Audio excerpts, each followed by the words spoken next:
Hello, this interview is one in a series of interviews that the Special Collections section of the North Carolina State Archives is conducting with American Indian Heritage Commission to record lived experience of indigenous communities in North Carolina. These oral histories will be a part of an archive series and will be available to the public. Today is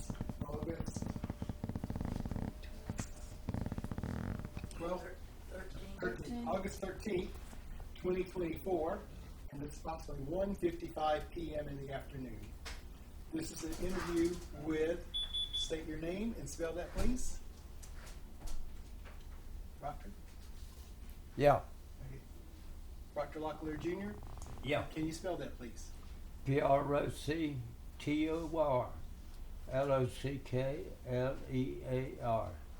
Proctor And this interview is being conducted for the American Indian Heritage Commission Oral History Project, and the interviewer is Curry Bird, Kerry Bird. I'm director of the North Carolina American Indian Heritage Commission with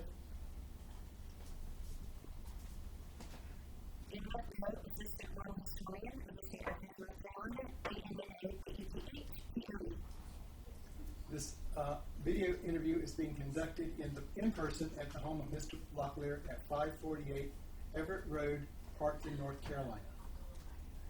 Right. All right. So, Mr. Locklear, if you look right here, and we're going to be taping you today. There we go. And can you give us your birth date and place of birth?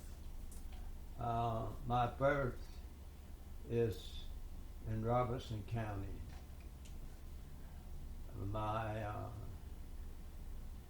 date of birth is 6/22/32. Right. And so tell me about yourself. Well, there isn't much to tell. I was born in Robertson County, North Carolina, in the community of Bowie, and Bowie was is a place that nothing is new about it other than there was an Indian graveyard up on the hill back of the tobacco barn. Now, I never did know that, and never did see that.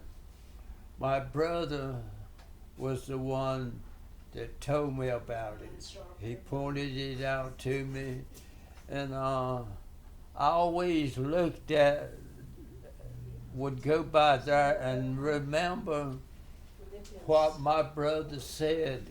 He said, the Indian graveyard up there behind the tobacco barn on the hill.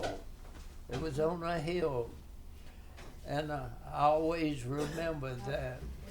Now that was my birthright. That was where I was born and raised at.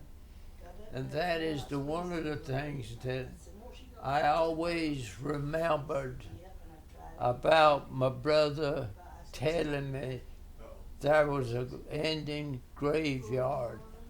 But I never did check that out, and I never did,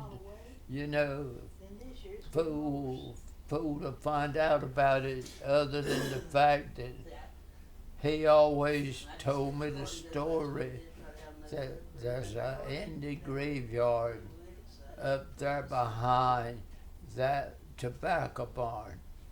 And the tobacco barn was tore down just recently. I mean, about 3, 4, 5 months ago, tobacco barn was tore down. But the hill where the graveyard was at, it was left intact. I don't know what to say about that, other than the fact that I was told that there's an Indian graveyard up on that hill, and my brother is the one who always told that story, and I just believed it. I mean, things are told to you, and you just believe it because it's repeated time and time and time again. And my brother would always tell me that story and say, Mike, there's a Indian graveyard up there in front of that tobacco barn. And I came to believe that. And I still believe that. I still believe there is an Indian graveyard up there where that tobacco barn was located.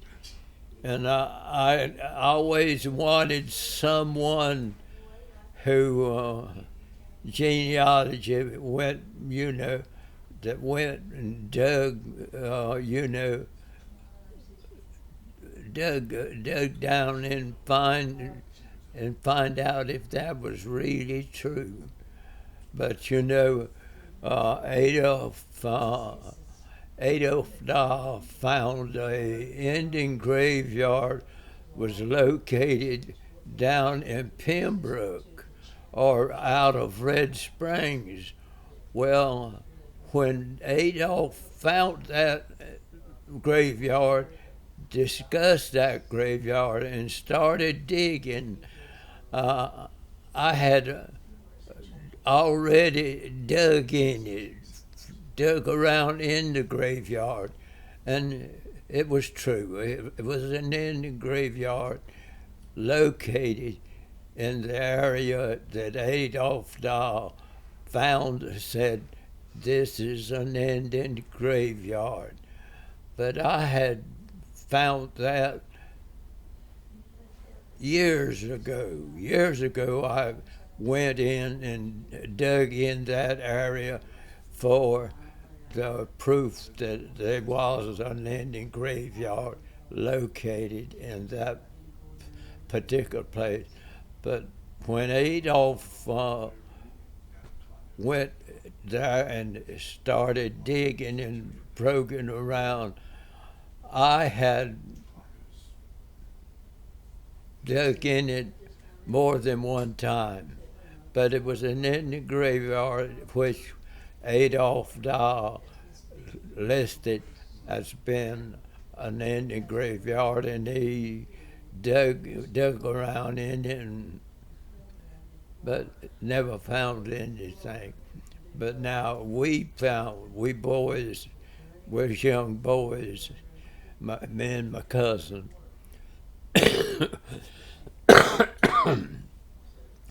we found things that was there.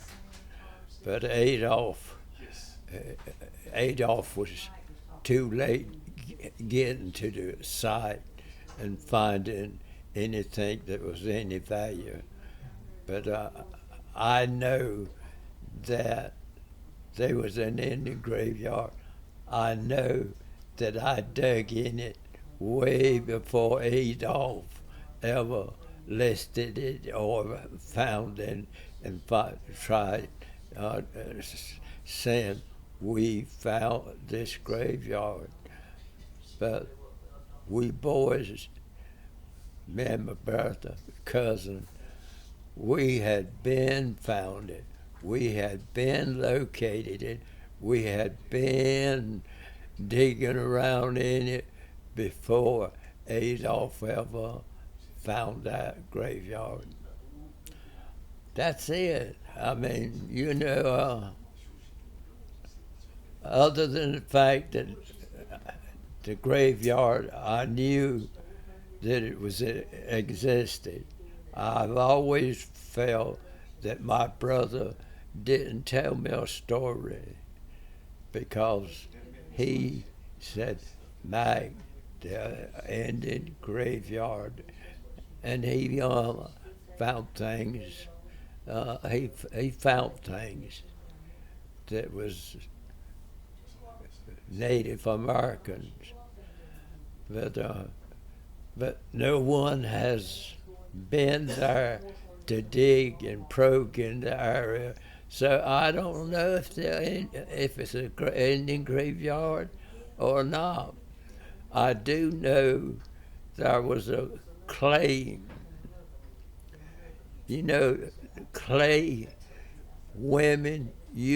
pregnant women would get, and when I was a young boy, people would come by and go to this particular spot and get clay women, and it was a spot that was very popular for pregnant women to go and get clay. I do remember that. I do remember, women going and getting clay from that particular spot. So what was it like growing up in Bowie, besides knowing about this Indian graveyard?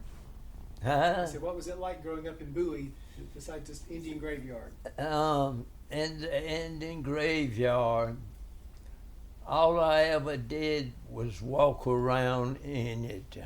I never did dig or, find anything that was interested. But my brother, he did. Now he found arrows and arrowheads and things like that.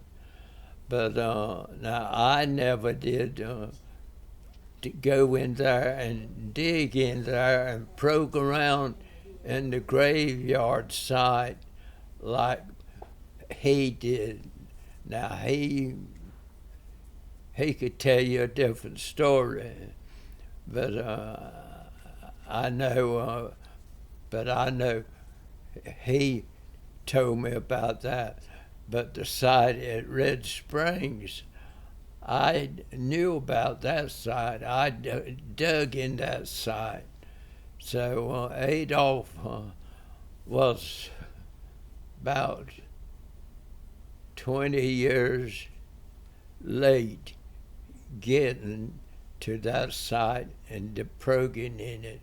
But me and my cousins, we was young boys, and we did probe in that particular site, and it was Native American. So tell me about your parents. Who were your parents? My parents was Proctor Locklear. My mother was Mary Liza Locklear. And what I remember about my mother, grandmother, she came up from Bladen County. Now she was a Kahari, and she came up from Bladen County. She was a pretty woman. But when she came to Lumberton, the Lumberton family wanted her father to give them their daughter, and he wouldn't give her his daughter, because he wouldn't sign. He wanted her to keep her maiden name. So the family who adopted my grandmother, or great-grandmother, was a person who saw value in home life. So he would not give up his daughter until they promised him they would give her her but I know this story is to be true. She was a beautiful woman. She was raised by a family, white family in Lumberton. She was raised by a white family in Lumberton. My father, he was a traveling man. He always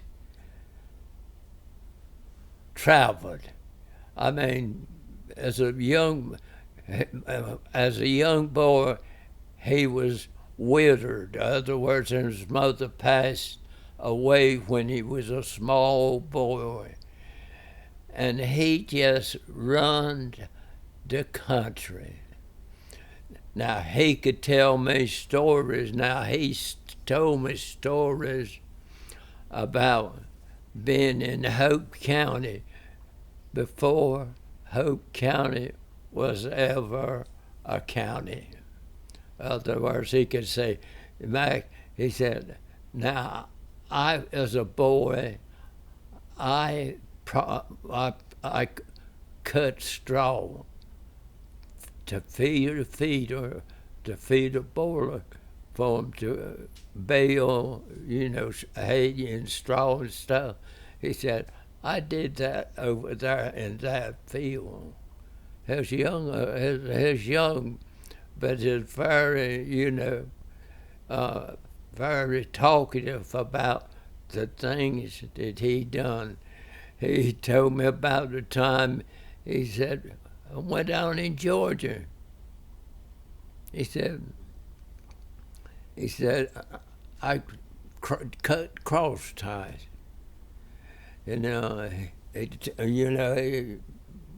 Cross ties was a thing back when he was a boy.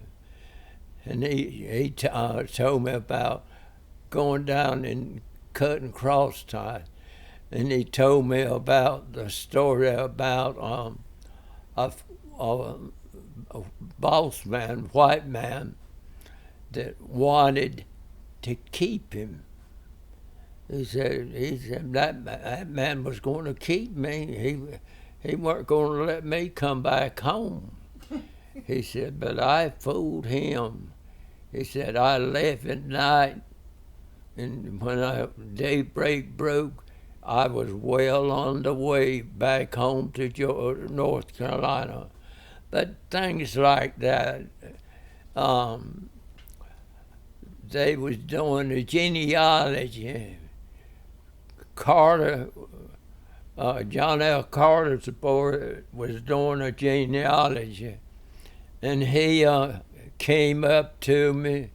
He said, Proctor, he said, did you know your daddy was a member of the two tribes, members of a tribal council. They had two back, not too far back, they had two tribal council homes in Robertson County. My dad was a member of both tribal council house. In other words, he was a member of both of these tribal councils. That is things that he told me. And he used to tell the story about his pappy. His pappy was a turkey man, and he would walk turkeys. That's the reason I'm so in favor of keeping the hut at Lumbee, Robertson County, the market house. I'm in favor of that. I have never said anything about this. other than my father, grandfather, great-grandfather, he walked turkeys. He would walk turkeys from Mount Airy to the market house and sell them. In other words, that market house was used for marketing. It wasn't used for just slavery. It was used to market and sell things. Sure, they sold slavery there, but they also sold produce, agricultural products. So I can't see the black people wanting to destroy this site because they say it was used for selling slaves. And it's true, it was used for selling slaves. But my father, grandfather, great-grandfather, he used it to sell agricultural products. He'd sell his turkeys. He'd walk his turkeys all the way to Fayetteville to sell them in the market. And, you know, people don't know about these things. I don't know if they've ever told a story about a farmer walking his turkeys all the way from Mount Airy just to sell them. And he did this. In other words, he had turkeys and he would market them by walking them all the way from Mount Airy on Chicken Road, what we call Chicken Road, to Fayetteville, and they'd sell them in the open market. My grandfather, he had 2 wives, and these 2 wives, well, he lost his first wife, and she had a bunch of children. There was a white woman came through that area on a whiskey wagon. In other words, they've had well, I don't know if you know this, but they had a whiskey wagon that would just come through and the farmers would buy their whiskey. Great-grandpapa, he bought his whiskey from the whiskey wagon when it would come through. And there was 2 of them together, her brother and Papa. Well, she took up and stayed with Papa, or Grandpapa. But her brother, he took up and he moved down below Lumberton. And my father always visited. He would visit this family in Lumberton. They knew each other good, well, but they also know that his grandmother kept a whiskey wagon and took up with my grandpapa, and was a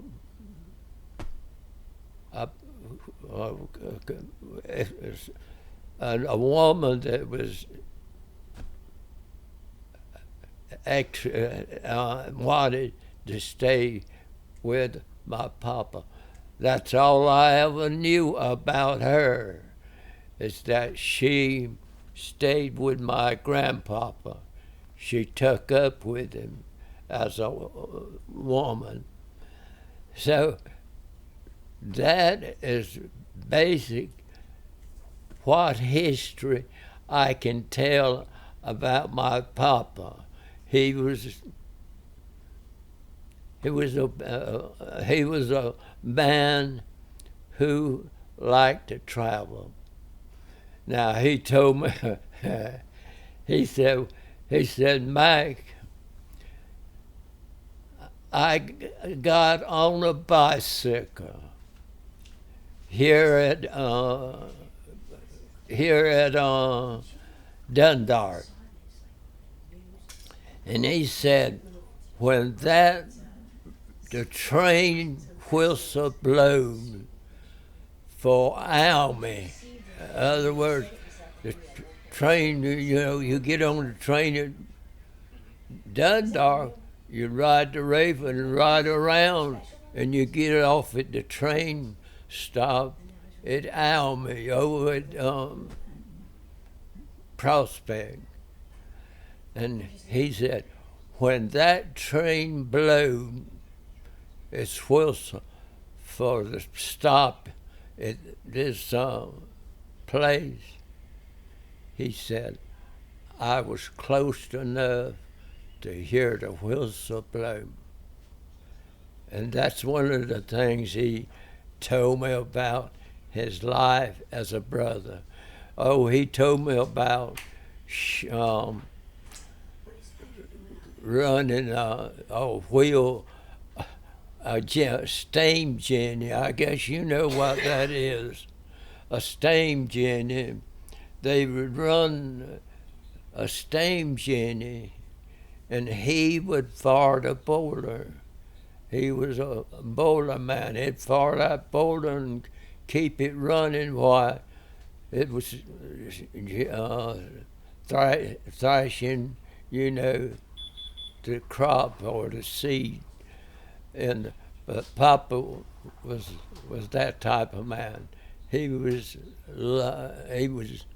always out there. He's always he's like he said is in Georgia.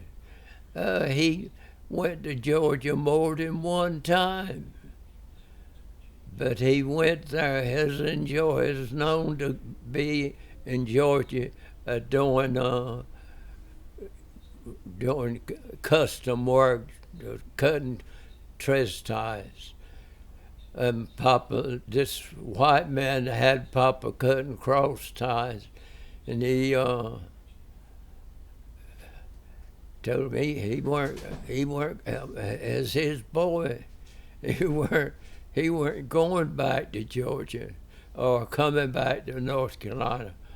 But Papa said, I fooled that white man. He said, I got ready that night and I hit the road.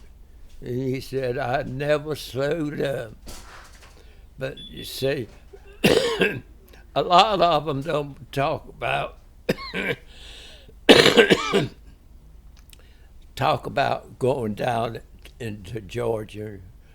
And they was a lot of Indians from Pembroke went to Georgia, and I cut cross ties. My mother had a brother.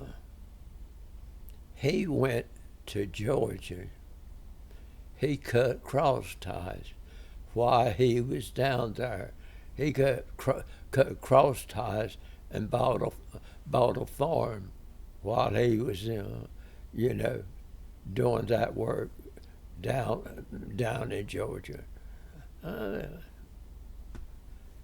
The children don't know about this history, but I know that my uncle, great uncle, was guilty of cutting cross ties down in Georgia, buying a farm and coming home and farming instead of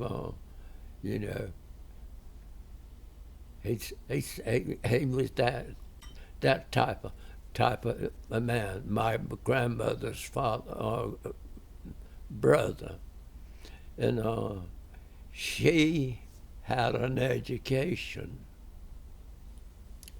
Now, one of the things that she insisted on was that grandpapa, would send her children to school. He promised her. He said, I'll never keep the children from getting an education.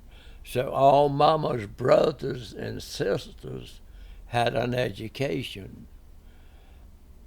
And that was, that was very, very rare for a family to have education. But now my grandmama, and grandpapa, they put their children through school. They had an education. And my grandmother insisted on it. She insisted on it so much until she was instrumental in starting a school in Robertson County for the Indian people. She was instrumental in getting this school started, and it was the first school in Robertson County, Indian school in Robertson County. But my grandmother was instrumental in getting that. You don't have no record of it. No record of it. But she told about her getting that school started. And school's still there. School is still going. So that's one of the things I can't have to remember about my grandmother. My grandmother insisted on her children getting an education, and all of her brothers and all of her sisters got an education because their mother insisted on them having an education because she was educated. So tell me about your brothers and sisters. How many brothers and sisters do you have? I have 11. There's 11 children of my family. They are 3 of us still living. I'm the oldest one. My third oldest sister, she's still living, and she lives up the road there. She's number 3 down from me. But yeah, I have brothers and sisters, and all of them got education except 2. There's 2 of them fell out of school, high school, and the rest of them went and finished high school. And this was because of your grandmother?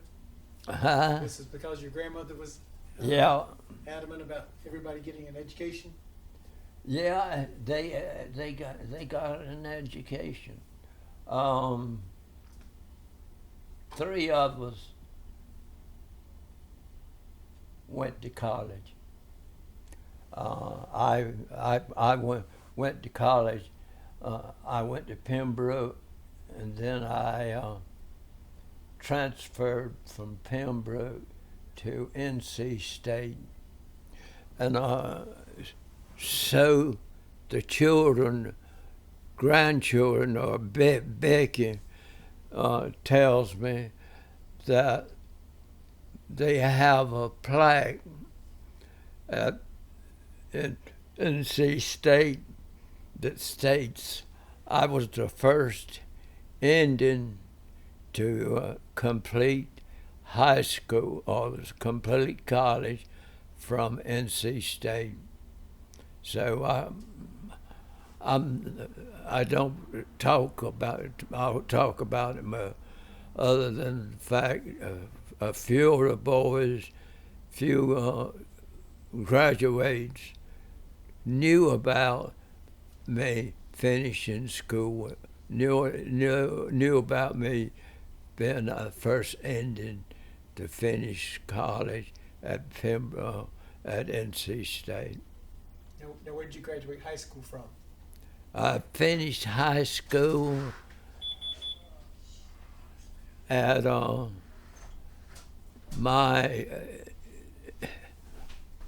one of the first high schools to be developed in Robertson County, Prospect.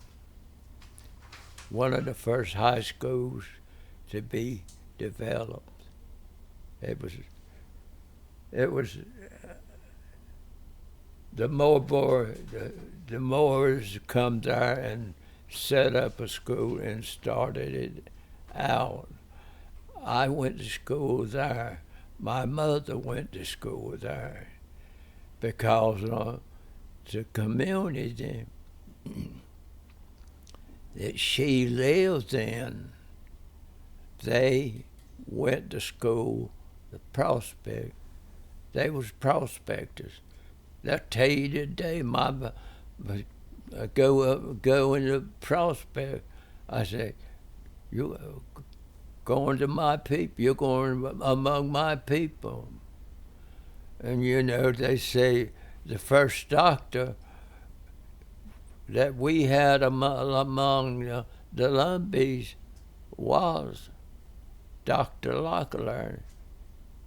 Is Dr. Locklear. And he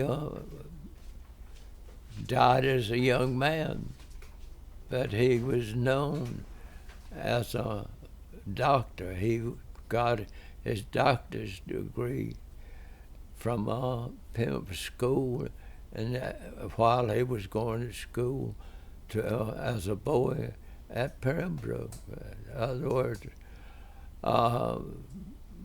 my family goes deep.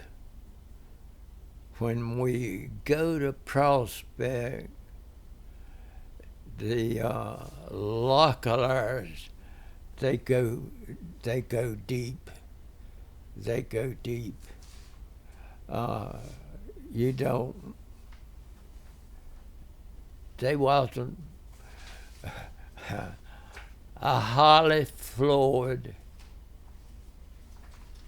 Locklear did a genealogy study. Now, he talked about the combos. If you go there, you don't hear the word combo used. It's not used. It's a word that is not used in the language, but it's in the archives at the State College at Pembroke. The combos is used in the Stark archaeology at Pembroke. I know that much. I dug around and found out that much about the combos.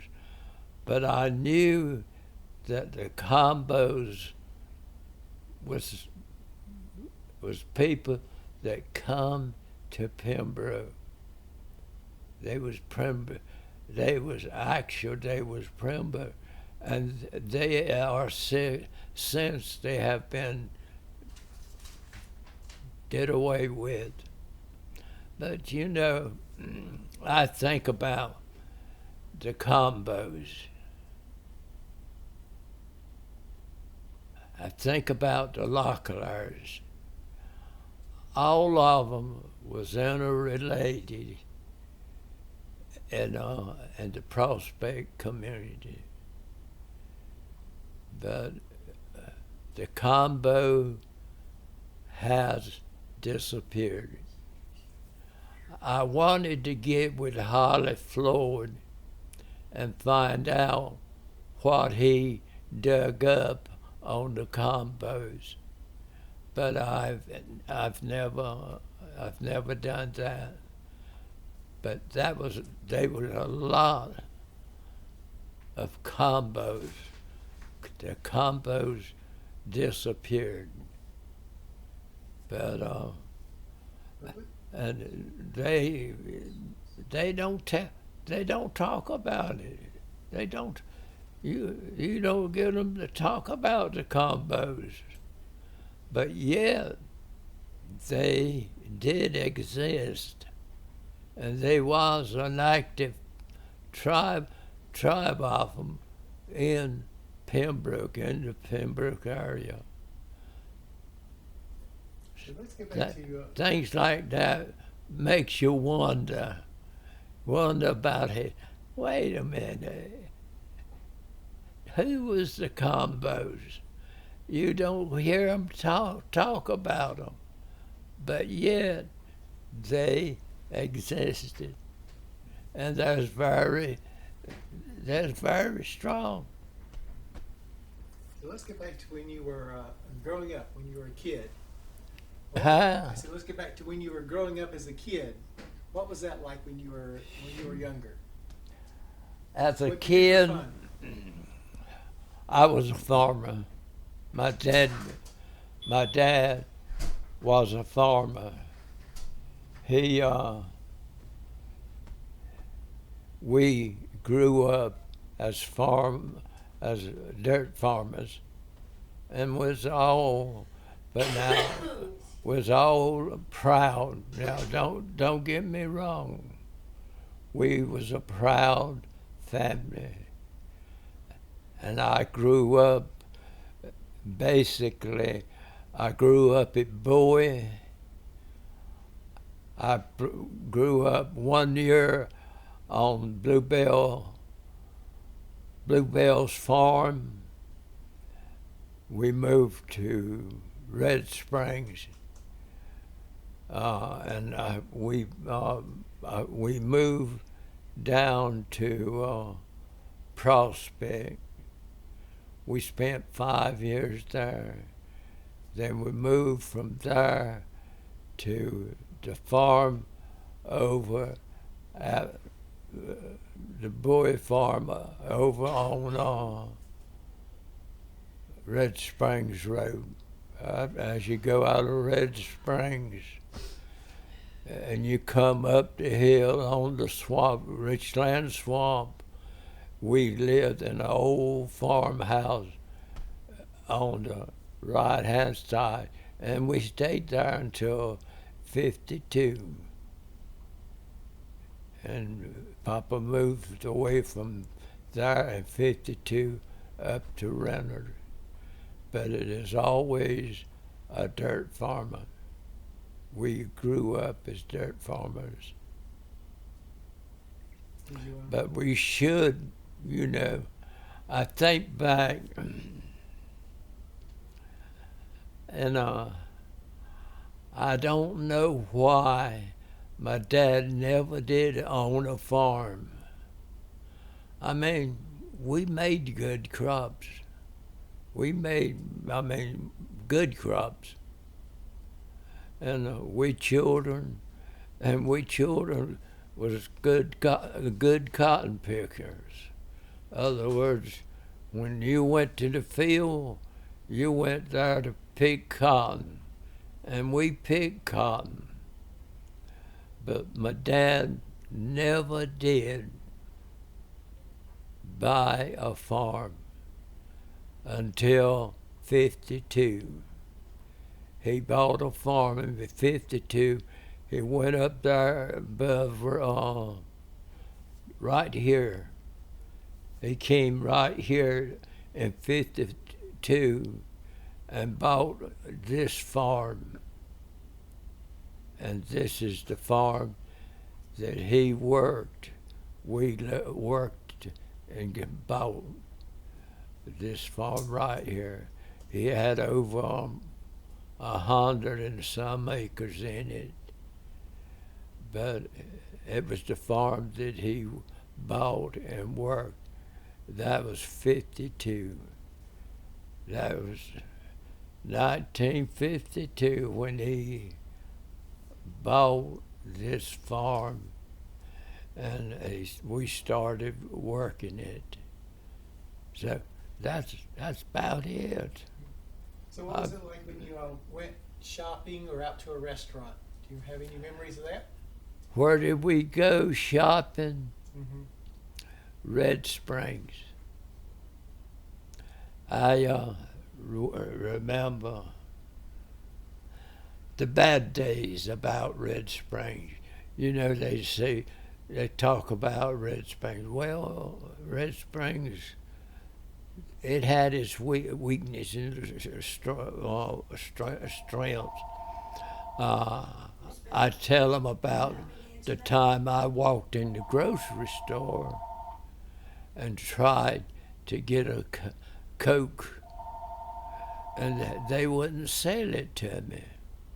They said, "You're Indian, you go next door." Next door was a place where, and you know, this is something that stuck with me all my life. They had a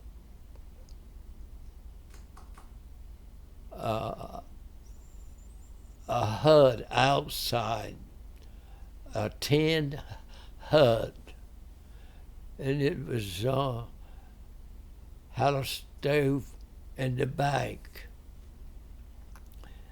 and that's where the Indians and the black wanted a Coke. That's where they went and got it. If you know what I want. And they did that, I don't know,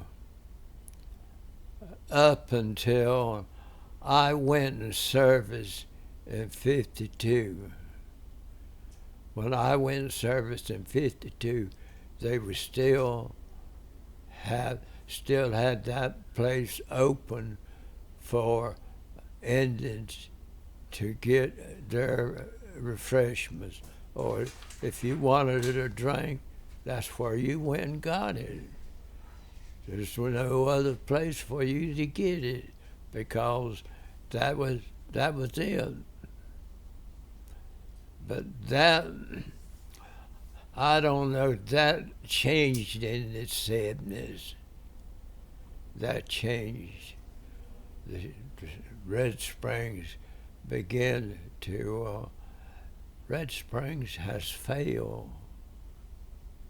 And I understand why they failed, because they was a prejudiced town. In other words, they didn't allow nothing to happen. You go to Pembroke, streets was wide open. Yeah. Streets was wide open, the town and everything. But now when you went to Pembroke, Red Springs, you didn't get anything. Everything was closed, wide open. That's one of the things I dislike about Red Springs.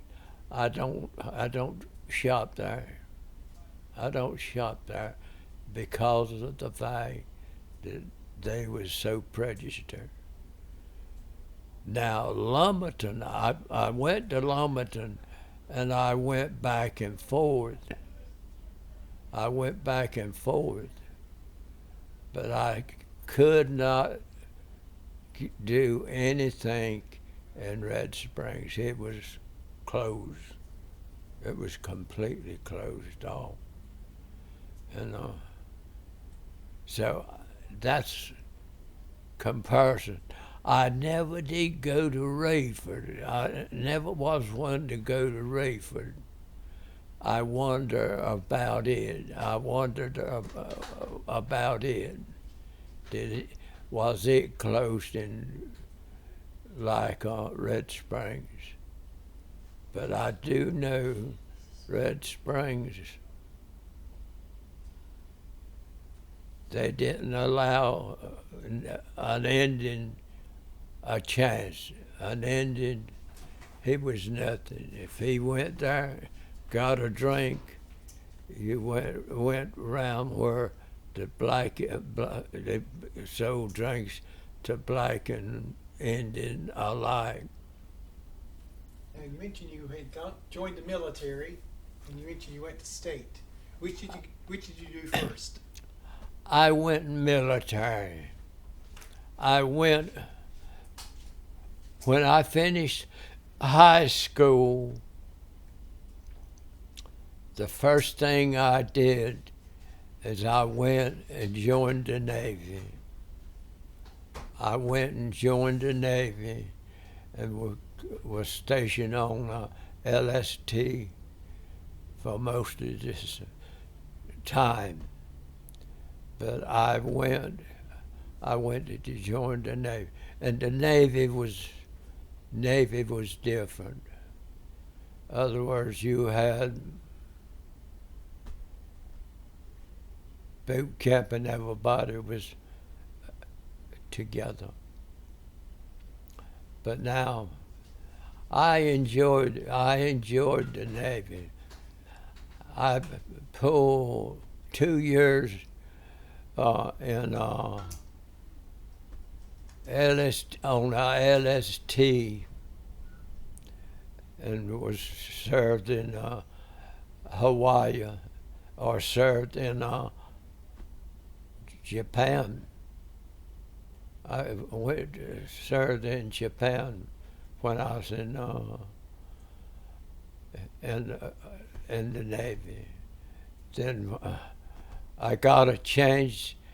They said, "You want to go to Hawaii?" I said, "Yeah, I'll go." So I went to Hawaii. I spent the rest of my time in Hawaii. It was quiet. It was quiet. Everything was different. Everything was different in Hawaii. That's it. So what about state? You said you went to state to college. What was that like? Well, when I got out of high school and finished my term in the Navy, the first thing I went to the day I got out of the Navy, I told my commanding officer. He called me over and asked me to re-up. Asked me to re-up and take another tour. And I told him, I said, I won't ever take another tour in the Navy. I'm going to go home and go to school and go to college. And that's what I did. I went home, went to college. I started Pembroke. And you know, what is so funny about it, when I was going to college, there was more veterans going there than regular college students. In other words, everything was veterans. They made up the list because when they started the veterans program, basically all of them was veterans. They was veterans that went to college there. They was some students,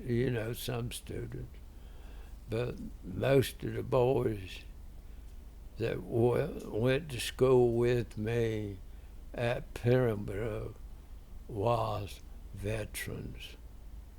That's what I may remember about going to bed. Now, when I went to state,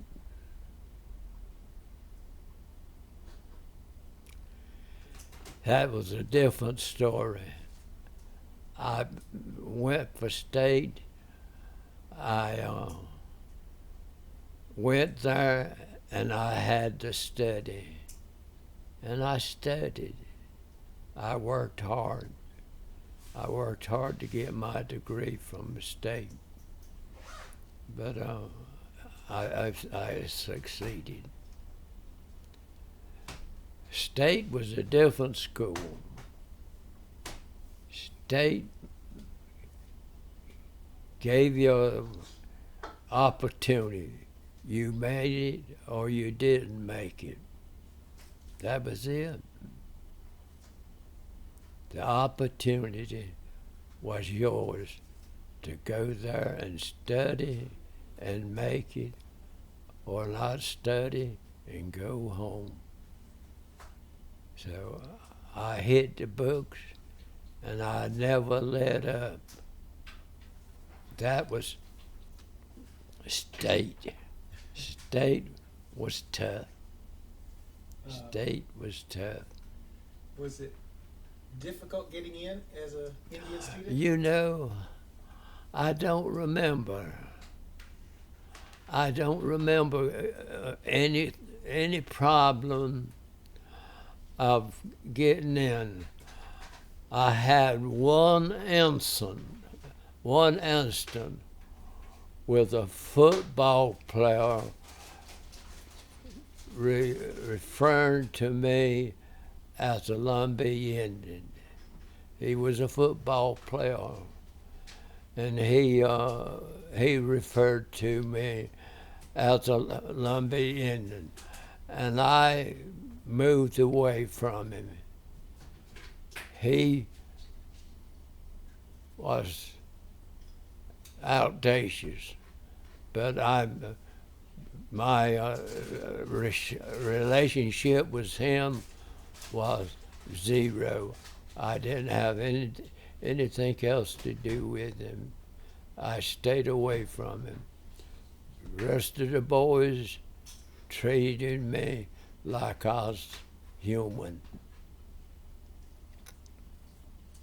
Let's revisit your high school and elementary school. Was that all K-12 when you were in school? No. I went to elementary school while we was staying in Red Springs. Other words, I went to Cherokee. And that's the school I went to. Now, when my father moved away from Cherokee and moved up on Richland Swamp, that is when we moved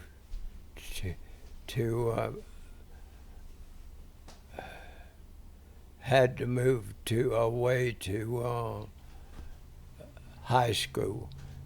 They had an elementary school, they had a high school, and I went from elementary to high, graduated from Pembroke Prospect Elementary School.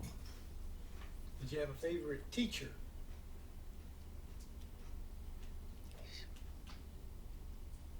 Shoo! My favorite teacher was King David. King David, he was tough. I remember him mostly because he would set up on the front seat and read the paper and catch me in my devilment. I was mischievous. I'll be honest with you. But King David would catch me. God knows he was hard, but he would catch me every time I was doing something mischievous. And he was good. He was tough.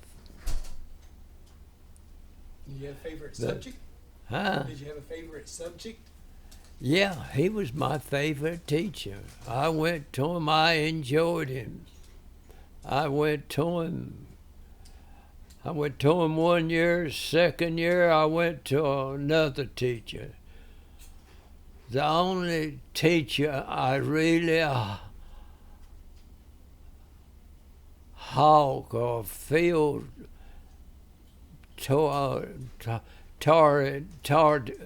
feel bad towards you was a teacher by the name of Tom Oxendine. Tom Oxendine was one. He loved math. Now Tom Oxendine was a good math teacher, but as far as something else, anything else, Tom didn't have no humor for it, didn't have any time for it. But now we students learned history. We learned history under Tom. Tom was a good history teacher. He taught me math. I could always do math, and he taught me that. But that's what you get as you go through school. You get different teachers, different subjects. But Tom was strictly a math teacher, and he was good. He was good at math. Now, I read that you were a retired teacher yourself. Huh? I read that you were a retired teacher. Have I been active as a retired teacher? I read that you No. were a retired teacher. What did you teach? I taught shop. I taught my last few years. I taught welding. I was a welding instructor, and I was good. I went, from top welder down to a bottom welder. And I had students to go in the Navy, and they volunteered as Navy welders. And I had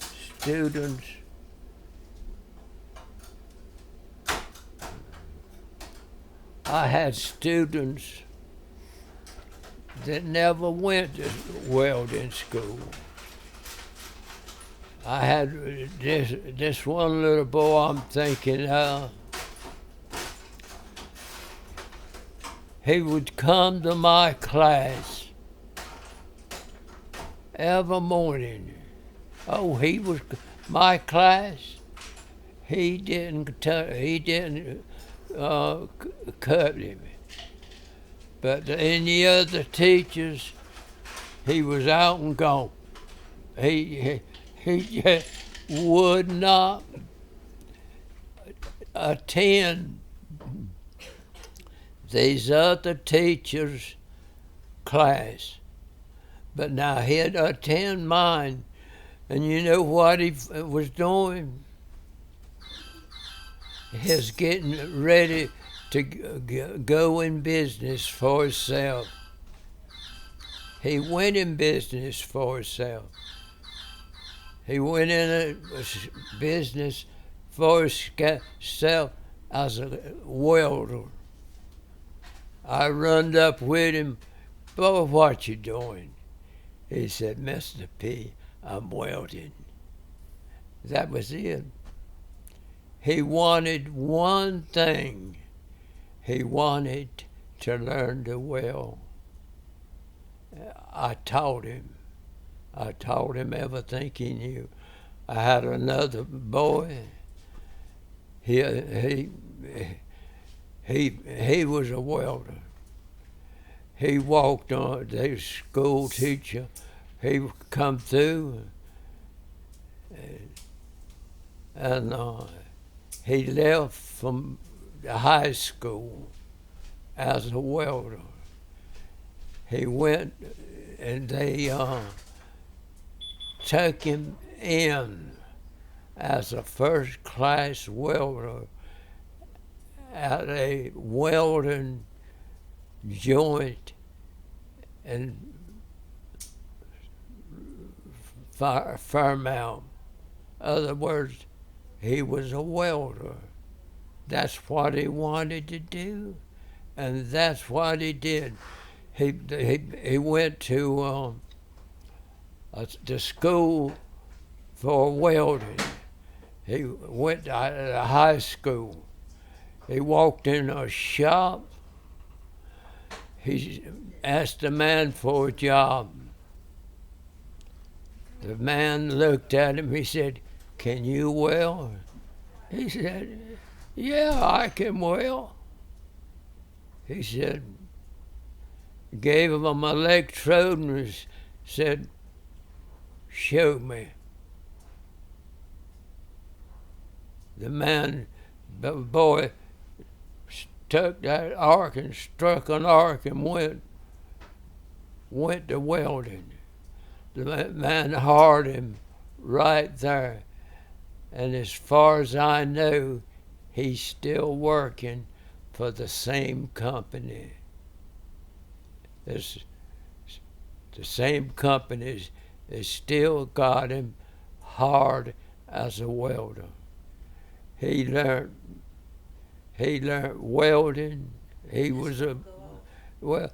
knew what welding was, and I told him everything he knew, and that was. I told the students wanted to learn. If they wanted to learn, they come to me. If they didn't want to learn, there was nothing I could do for them. But if they wanted to learn, wanted to know something, I'd send them up to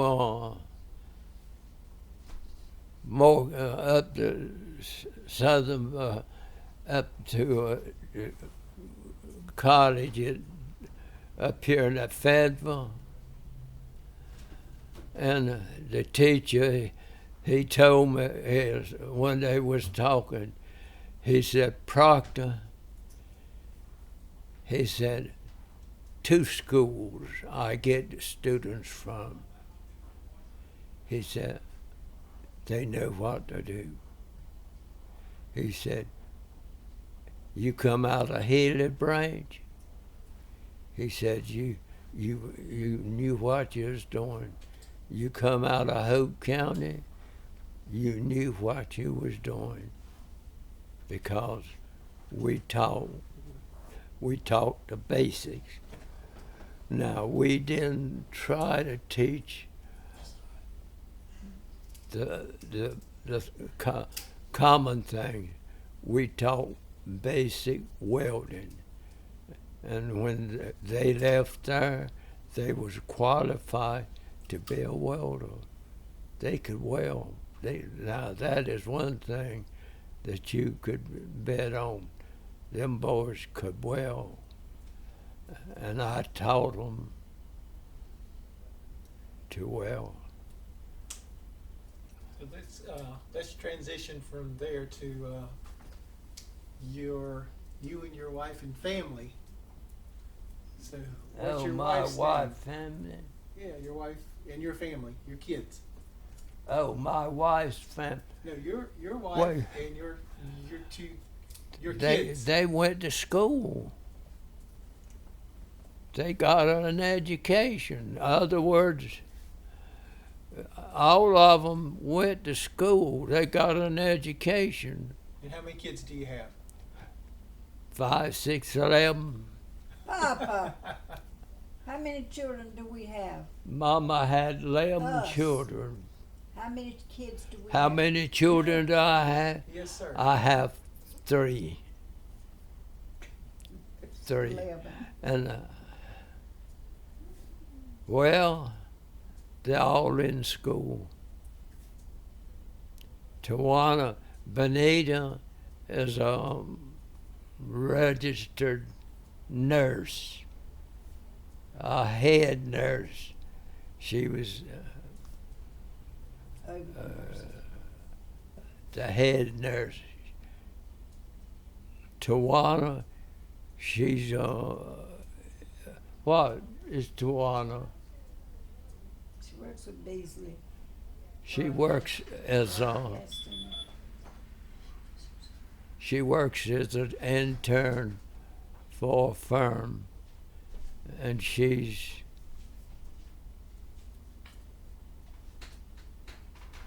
went up as an intern. My boy, He's been all over. how do I answer my boy? My boy has done everything possible. When I say everything, he's worked at schools. He went to Cheeseburger, Cheeseburger, not what you call it, DuPont.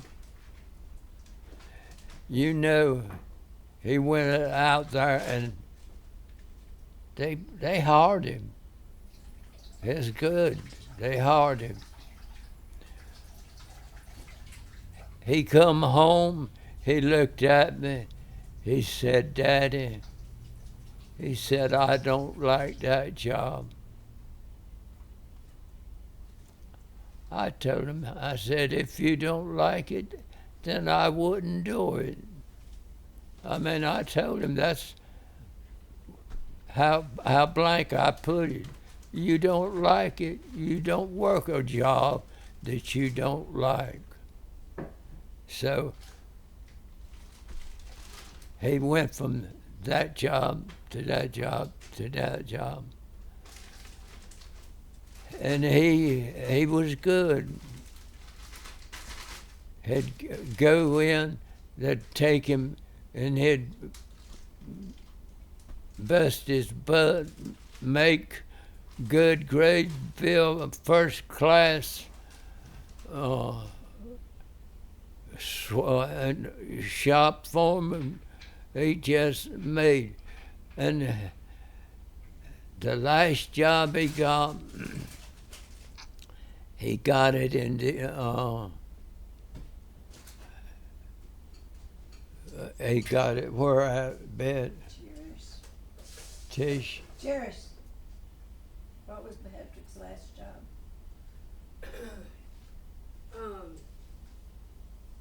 Renzo. He was at Intel, and then that was the last one in Arizona. Yeah. Intel. Assistant project manager at Intel. He was a job jumper. I'll tell you what, I call him a job jumper. He was, but he wasn't. I mean, it's And unfortunate. what, but one would Trish, step what in. would he do? Get this job, jump over here to the next job? No, like Where they paid the most money is where he went. well, Other words, they paid him the most money. He was their man. And that's been his life. He told me he's gonna quit job jumping, that's and what I'm gonna settle down.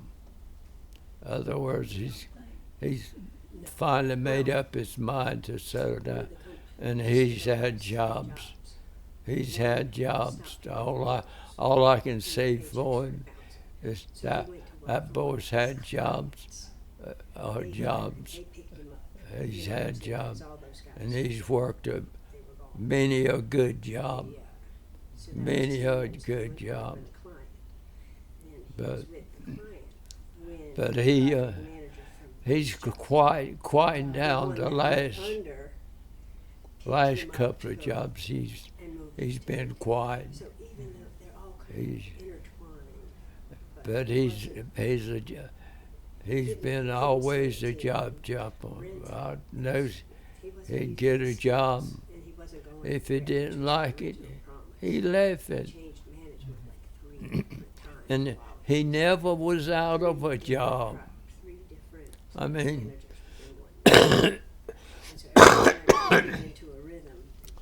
he was always in a job. Good jobs. Jobs you and I wouldn't think about leaving. But he would look at it,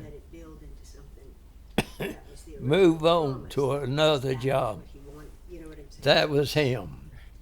So, He was It's kind of unfortunate, but he was before that, he was as a job jumper. That's all I can say. but I just hadn't. And so tell me about your activity with Lumbee River Electric Cooperative, Know LREMC. it. yeah, I served Because it's not 10 years, I guess, 10 years really and truly, you on know, it's his fault. Lumbee River, LREMC. I enjoyed it. I served on there. I served as chairman, which is okay, but I didn't like it. I'll be honest with you. I didn't like serving as chairman of LREMC. I served one term, and when that term was up, I walked off, told them I wouldn't serve no more. And I didn't. I never served again. I served in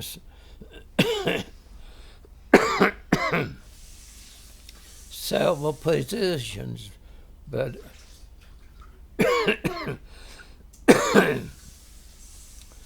they never got me to serve as chairman of the board. And that was a good job. That's where the money was made. But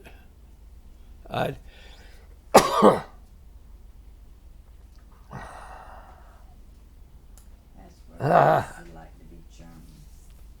but I never did serve but one term as chairman of the board. It wasn't for me.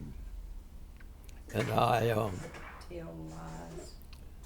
I served as chairman, vice chairman, and so forth on down the line. But I never did serve. So what other things did you do in regards to American Indian advocacy? Huh? What other things did you do in regards to American Indian advocacy? All I ever did, I helped write the Constitution. The Constitution that was drawn up the first time. I helped to write that. I wrote that, I walked out. I never went back. Some people went back. Some like the work. I didn't. I didn't like the type of work that we done, and so I didn't do it. I worked and helped to draw up the both constitutions, and that was the last political job I did, drawing up the Constitution. And I think the people that drew up the Constitution was pretty smart, pretty good individuals that took the job and they loved it and they made something out of themselves. But that was the last job that I ever had, let's say, affiliated with any type of affiliation. So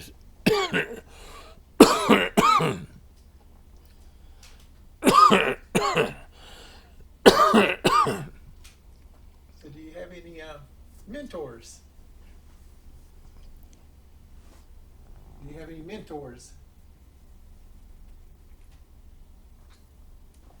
I guess my mentor was Dr. English Jones. He came up through the ranks. Other words, he was a good mentor. He started at the bottom and went to the top.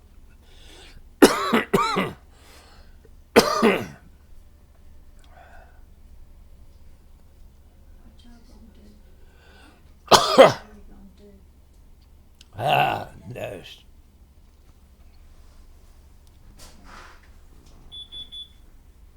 Tissue over there.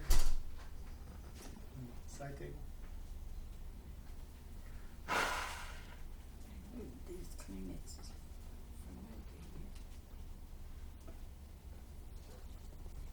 We won't keep you much longer. Just want to ask you a couple more questions. What do you think is the most pressing need for the Indian community in general? Huh? What do you think is the most pressing issue for the American Indian community in general?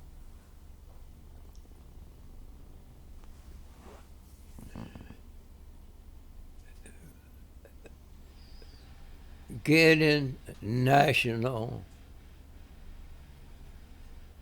recognition. They still haven't got it. They're working on it, but they haven't got it. We have some, to be honest with you, we have some smart people in Washington. We have them in North Carolina. they are smart. I think if we are to get anything, it'll be coming out of this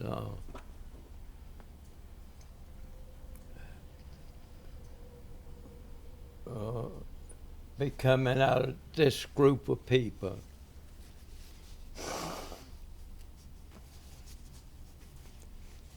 We've had smart people. Don't get me wrong. We've had smart people. But they wasn't smart enough. They gotta be smart. They gotta be smart. And we got them there. We got them. Just, you open the door, they step in. And that's what we want. That's what I want. That's what I want to see step into Washington. Smart people.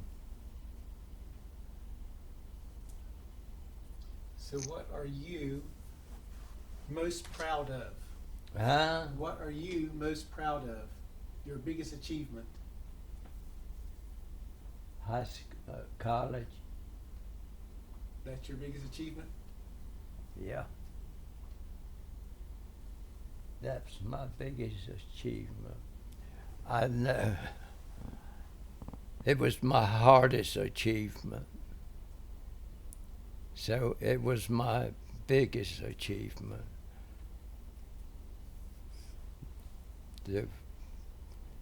I may have missed a boat, but I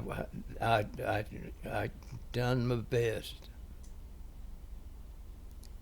And you know, you look back on college. College was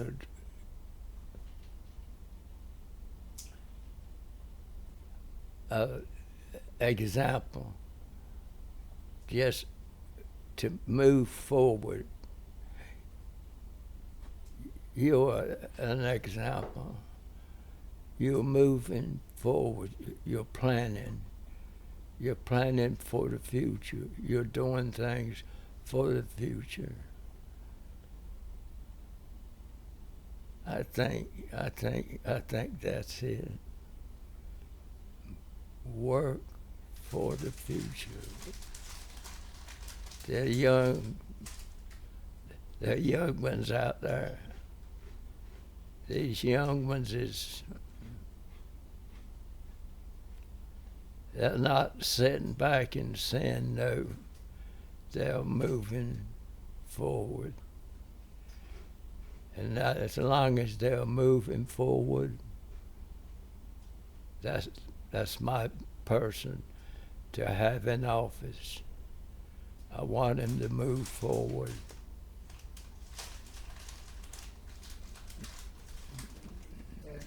Annabeth, if she has any questions for you. I just have one question. What did you study at NC State? What did you study at NC State? NC State biology. Biology. I have got a double science. I had biology and I got a biological science degree. They don't, at that time, they recognized a biological science degree, but they don't, it's been discontinued. And I have one more really quickly. Where did you teach welding? What school? Huh? What school did you teach welding at? Hope County High. I taught there since '67. I went there in '67, and I've taught there all my life. Except when you were in Clinton. Well, I went to Clinton before I went to Hope County High. So what years were you at East Carolina Indian School? I was there 3 years. 3 years. Mm-hmm. And when did you retire from Hope County High School? In 91. Okay. It was 91. I told them I'm through. Take it and go.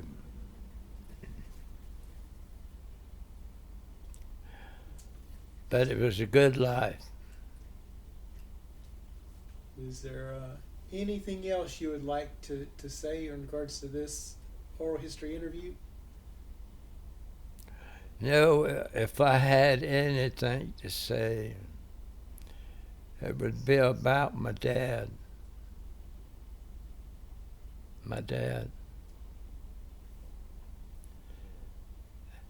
I'd say he was a man of vision. He always was moving. He had a vision of being something. He liked to travel. He loved, my dad loved to travel. And he would travel. He'd make everything he could go. He'd travel. So that's what I'd like to say. My dad was a traveler, and he done his best to travel and make ends meet. You know,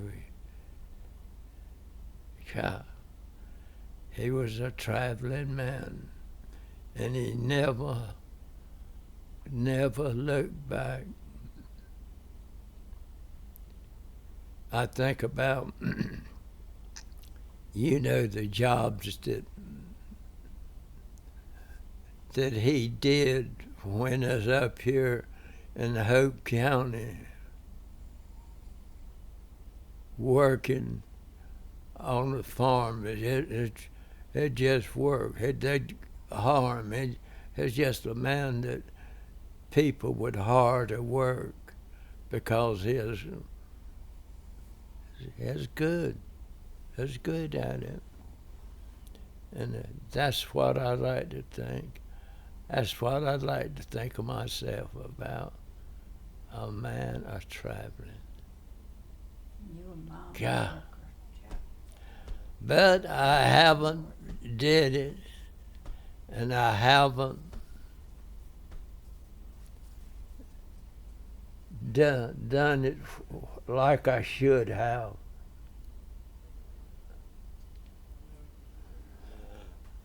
I settled down to one job, and I made good at it.